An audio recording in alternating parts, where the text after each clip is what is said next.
Hello students, अब हम करने वाले हैं question number 32। Okay, so question is consider the following electric circuit, calculate the values of the following. Okay, आपको circuit दिया हुआ है, इस सर्किट के बेस पे आपको जो क्वेश्चन इसमें पूछे हैं उसका आंसर करना है। तो first one is total resistance of the circuit, आपको टोटल रेजिस्टेंस बताना है सर्किट का। तो चलो कैलकुलेट करते हैं। तो अगर आपने ये सर्किट देख लिया अच्छे से, है ना, आप वीडियो पॉज करके पहले सोच लो कि कैसे निकालना है, अब उसके बाद आप आगे का देखना। चलो अब मैं सॉल्व करती हूँ। तो सबसे पहले जब आपने इस सर्किट को बहुत ध्यान से देखा तो आपको पता चला कि ये जो दो हैं 10 एंड 15, ये दोनों आपस में पैरेलल में है ना, ये दोनों सीरीज में नहीं लगे हैं, पैरेलल में लगे हैं।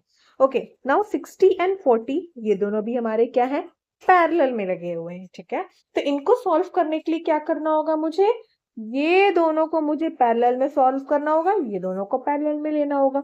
ओके, एक एक करके लेते हैं। पहले पहले 10 एंड 15 को ले लेते हैं। ठीक है, इसको मैं R1 नाम दे देती हूँ। तो R1 अगर मैं नाम दे दी हूँ तो पैरेलल वाला कैसे निकाल देते हैं, 1/R इक्विवेलेंट या R is equals to 1/10 plus 1/15 ohm. ठीक है, आप इसको कैलकुलेट करोगे तो 1/6 आ जाएगा, मतलब मेरा R1 कितना आ गया, 6 ओम आ गया मेरा R1। ठीक है, ओके। अब मैं सेकंड वाले की बात कर लेती हूँ, मैं इसको R2 नाम दे देती हूँ। इसको मैं सॉल्व करूंगी तो 1/R2 is equals to 1/60 plus 1/40 and इसको आप सॉल्व करोगे तो ये आपका आ जाएगा हमारा 100/2400। तो डबल जीरो कट गया, मतलब R2 इज इक्वल्स टू 24 ओम। ठीक है, हमारा R1 R2 कितना आ गया, 24 और 6। अब जब आपका ये सॉल्व हो गया है तो अब एक बात समझना बच्चों की, क्या अब ये आपने इसको सॉल्व करके हमने इसको R1 नाम दे दिया, इसको सॉल्व करके R2 नाम दे दिया, तो अब ये जो आपका R1 और R2 है, क्या ये सीरीज में नहीं आ गए, नहीं आ गए, आ गए। देखो कैसे, ये मैं सेम सर्किट को ड्रॉ कर रही हूँ दोबारा से। ये मेरा सर्किट हो गया, ठीक है, जिसको मैंने R1 नाम दिया है। ये यहाँ पे इसने एमीटर लगाया, हम भी लगा लेते हैं। ये यहाँ पे हमारा आ गया R2। अब बताओ क्या ये दोनों रेजिस्टेंस सीरीज में है, यस सीरीज में है। तो अब जो हम फाइनल या फिर टोटल रेजिस्टेंस निकालेंगे वो कैसे निकालेंगे, हम सीरीज में लेके। तो हमारा R इक्विवेलेंट या फिर टोटल जो हमारा रेजिस्टेंस है वो R1 प्लस R2 हो जाएगा। That means 24 plus 6, that means कितना आ गया हमारा, 30 ओम हमारा टोटल रेजिस्टेंस आ गया।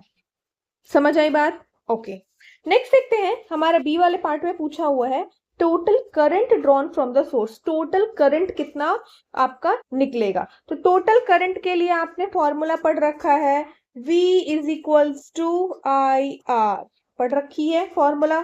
I निकालने के लिए क्या कर लोगे, V/R। हमारा टोटल अभी रेजिस्टेंस हमने अभी निकाला था कितना, 30, एंड V कितना है, देखो कितने की बैटरी लगाई हुई है, 15 volt.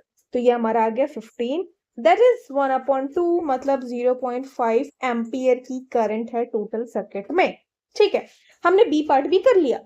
Now third, potential difference across the parallel combination of 10 ohm and 15 ohm resistance. मतलब आपको यहाँ पे जो दे रखा है ये 15 ओम और 10 ओम, ये दोनों के बीच का आपको पोटेंशियल डिफरेंस बताना है कितना होगा।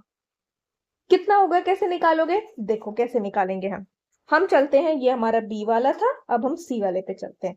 अगेन सेम फॉर्मूला लगाएंगे, V is equals to IR, हमको V निकालना है इसमें। ठीक है, I हमने अभी जो निकाला वो लेंगे 0.5 इंटू, अब बताओ रेजिस्टेंस यहाँ पे क्या लेंगे। अगर आप सोच रहे हो R1 लेंगे, बिल्कुल सही सोच रहे हो, हम क्या लेंगे, R1 लेंगे। R1 क्यों लेंगे, क्योंकि ये जो हमारा कॉम्बिनेशन दिया हुआ है पैरेलल का, इसको हम सॉल्व कर रहे हैं तो हमारा 6 आ रहा है। और आपने पढ़ रखी है कि पैरेलल में पोटेंशियल डिफरेंस सेम होता है, तो या तो आप 10 ले लो या 15 ले लो, क्या होगा, सेम होगा। ठीक है, तो इसीलिए हम यहाँ पे क्या करेंगे, R की जगह पे 6 ले लिया, सो आंसर यहाँ पे क्या आ गया, 3 वोल्ट। तो पोटेंशियल डिफरेंस अक्रॉस 10 एंड 15 कितना हो जाएगा हमारा, 3 वोल्ट हो जाएगा। ठीक है, आई होप आपको समझ आया होगा। Thank you.